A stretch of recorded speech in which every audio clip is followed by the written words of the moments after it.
आम आदमी पार्टी के बड़े नेता और दिल्ली सरकार में मंत्री कैलाश गहलोत ने आम आदमी पार्टी से इस्तीफा दे दिया है।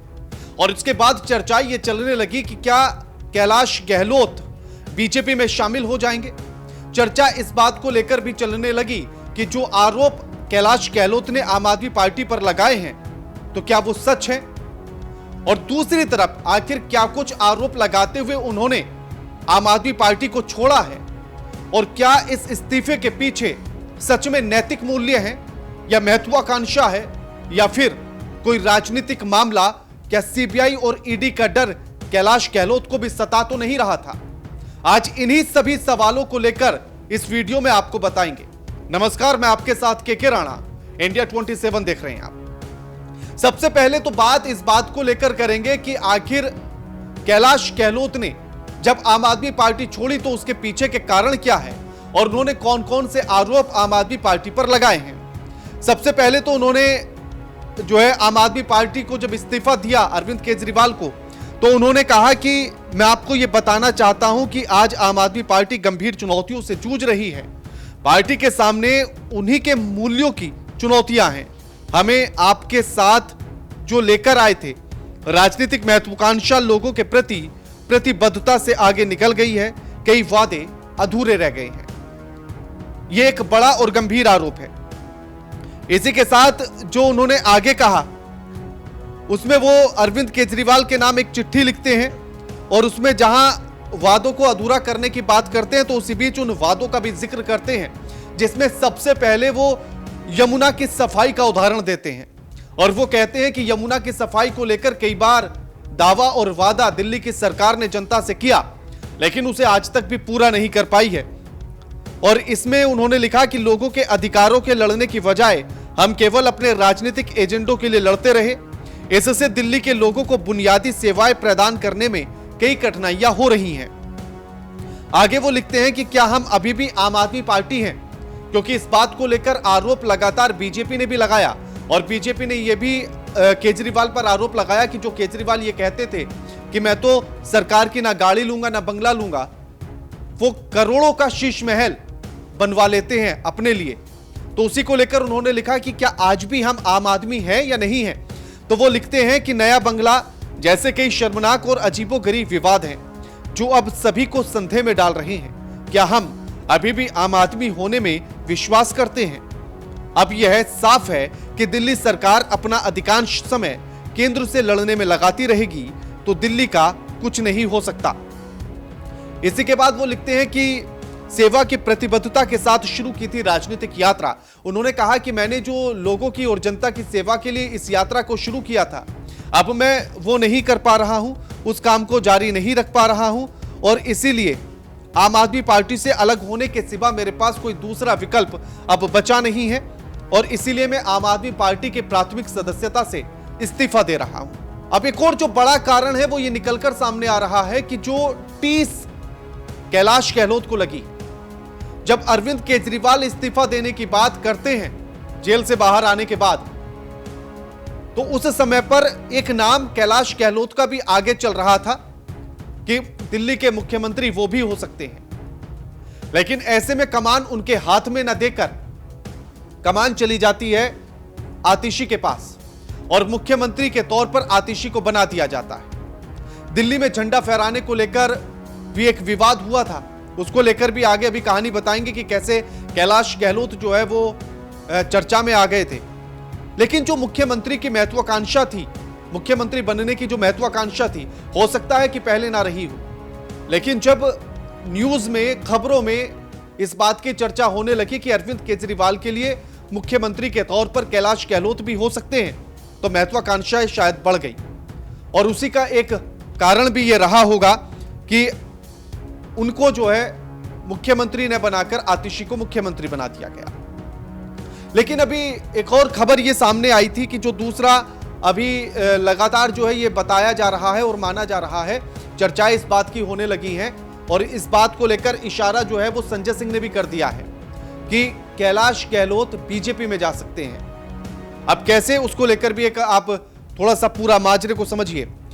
झंडा फहराने की बात थी और उसमें आतिशी की जगह एलजी साहब आतिशी को नहीं बुलाते हैं, जो मुख्यमंत्री हैं दिल्ली की, उनको नहीं बुलाते हैं, वो बुलाते हैं कैलाश गहलोत को। और कैलाश गहलोत झंडा फहराते हुए इतने भावुक हो जाते हैं कि वो भावनाओं में अपनी बहुत सारी बातें बोल जाते हैं। इसी को लेकर है कि केजरीवाल चाहते थे कि आतिशी उनकी जगह झंडा फहराए, कैलाश गहलोत की जगह मुख्यमंत्री अरविंद केजरीवाल भी ये चाहते थे कि आतिशी ही झंडा फहराए, लेकिन झंडा फहराने के लिए एलजी न्योता दे देते हैं कैलाश गहलोत को। और कैलाश गहलोत जब वहां झंडा फहराते हैं तो भावुक हो जाते हैं और अपने नेता को आधुनिक स्वतंत्रता सेनानी बता देते हैं। लेकिन इसमें एक पॉइंट यह है कि आखिर आतिशी को ना बुलाकर कैलाश गहलोत को एलजी क्यों बुलाते हैं? तो यह क्या इन दोनों के बीच की नजदीकियों को दर्शा रहा था? क्या एलजी या बीजेपी पहले से ही कैलाश गहलोत को पसंद करते हैं और इसीलिए इस्तीफे के बाद वो उधर जाएंगे? एक और आप याद कीजिएगा, चुनाव से पहले, लोकसभा चुनाव से पहले भी इस तरह की चर्चा चली थी कि कैलाश गहलोत टूटकर बीजेपी में जा सकते हैं। और एक पुरानी कहावत है कि अगर धुआं निकला है तो आग तो जरूर लगी होगी। तो वो भले से ही धीरे धीरे अंदर खाने सुलग रही थी, लेकिन उसका धुआं तब चुनाव के समय पर भी उठा था। और अब हो सकता है कि ये बात सच साबित हो जाए कि इस्तीफा देने के बाद कैलाश गहलोत बीजेपी में जाकर शामिल हो जाए। अब कैलाश गहलोत के इस्तीफे को लेकर बीजेपी के नेता कपिल मिश्रा ने क्या कुछ कहा है वो भी सुन लीजिए।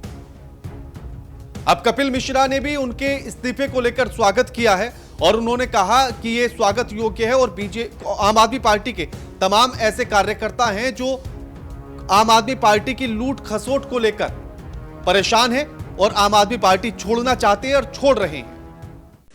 केजरीवाल सरकार के मंत्री कैलाश गहलोत का इस्तीफा स्वागत योग्य है और जो उन्होंने अपने इस्तीफे में लिखा है कि अरविंद केजरीवाल के भ्रष्टाचार के कारण, आम आदमी पार्टी के भ्रष्टाचार के कारण सरकार में और पार्टी में रहना असंभव हो चुका है, ये बहुत ही गंभीर बात है।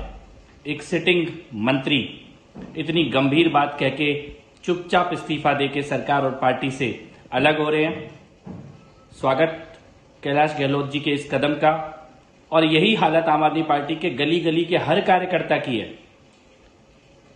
केजरीवाल गैंग के लूट और झूठ के खिलाफ आम आदमी पार्टी के सभी कार्यकर्ता, उनका दम घुट रहा है और हर विधानसभा में इसी तरह से उनके कार्यकर्ता इस्तीफा दे रहे हैं। अब इसी को लेकर जो है क्या कुछ कहा है संजय सिंह ने, वो बताना इंपॉर्टेंट है। संजय सिंह ने तंज कसा है और उन्होंने लिखा कि बीजेपी में शामिल होने वाले एकदम। संजय सिंह जो है बीजेपी पर निशाना साधते हैं और बिना किसी का नाम लिए एक बड़ा बयान उन्होंने दिया और वो कहते हैं कि जो बीजेपी के साथ आ जाते हैं वो लोग एकदम साफ हो जाते हैं, मोदी वॉशिंग पाउडर। और संजय सिंह की जो प्रतिक्रिया है ये कैलाश गहलोत के लिए इसलिए मानी जा रही है क्योंकि शराब घोटाले में भी उनके घर पर तमाम छापे पड़ चुके हैं, उनसे पूछताछ की जा चुकी है, ईडी और आईटी की रेड हो चुकी है। तो इसलिए तमाम आम आदमी पार्टी के नेताओं का यह दावा है कि इसी वजह से कैलाश गहलोत ने पार्टी को छोड़ा और अब वो बीजेपी जा सकते हैं, क्योंकि वो जो ईडी, सीबीआई, आईटी का जो वो प्रेशर झेल रहे थे, शराब घोटाले को लेकर जो प्रेशर वो झेल रहे थे, जिसमें उन्हें पूछताछ का सामना करना पड़ रहा था, पूरी इन्वेस्टिगेशन का सामना करना पड़ रहा था। अब उस प्रेशर की वजह से ये माना जा रहा है कि नैतिक मूल्य अपनी जगह, महत्वाकांक्षा अपनी जगह, लेकिन ये प्रेशर अपनी जगह। और इसीलिए उन्होंने जो है आम आदमी पार्टी को छोड़ा और अब वो बीजेपी की तरफ जा सकते हैं। और जो आरोप बीजेपी ने लगातार उन पर लगाए, शराब घोटाले को लेकर भी जो आरोप लगे, इसीलिए संजय सिंह ने यह कहा कि जो बीजेपी के साथ आ जाते हैं वो साफ हो जाते हैं एकदम। यानी कि अब कैलाश गहलोत के खिलाफ भी कोई कार्रवाई नहीं होगी, ना ईडी की, ना सीबीआई की, ना आईटी की। इसीलिए इस बात को उन्होंने कहा है और इस बात का जो जिक्र है उन्होंने इसीलिए किया है। अब ऐसे में एक और बड़ी बात यह है कि क्या बीजेपी ने कोई ऐसा वादा भी कैलाश गहलोत से कर लिया है कि उन्हें मुख्यमंत्री का पद दे देंगे अगर चुनाव, क्योंकि अब हाल ही में होने वाले हैं, अगले साल चुनाव है 2025 में। तो देखिए, इसके लिए एक बड़े पॉइंट यह है कि बीजेपी के पास भी दिल्ली में कोई बहुत बड़ा नाम नहीं है, कोई बड़ा चेहरा नहीं है। कैलाश गहलोत उसके लिए भी एकदम फिट हो सकते हैं मुख्यमंत्री चेहरा बनने के लिए, और बीजेपी के तरफ से वो मुख्यमंत्री का चेहरा भी हो सकते हैं। अब आप हमें कमेंट करके जरूर बताइए कि आखिर आम आदमी पार्टी से इस्तीफा देना कैलाश गहलोत का क्या महत्वाकांक्षा का इसका एक कारण है, नैतिक मूल्य इसका कारण है, या फिर ईडी सीबीआई का प्रेशर इसका कारण है? और क्या आप बीजेपी में जा सकते हैं, और गए तो क्या वो दिल्ली के मुख्यमंत्री के उम्मीदवार के तौर पर चुनावी मैदान में होंगे क्या बीजेपी की तरफ से? यह भी हमें कमेंट करके जरूर बताइएगा। वीडियो को लाइक कीजिएगा, शेयर कीजिएगा और चैनल को सब्सक्राइब कीजिएगा।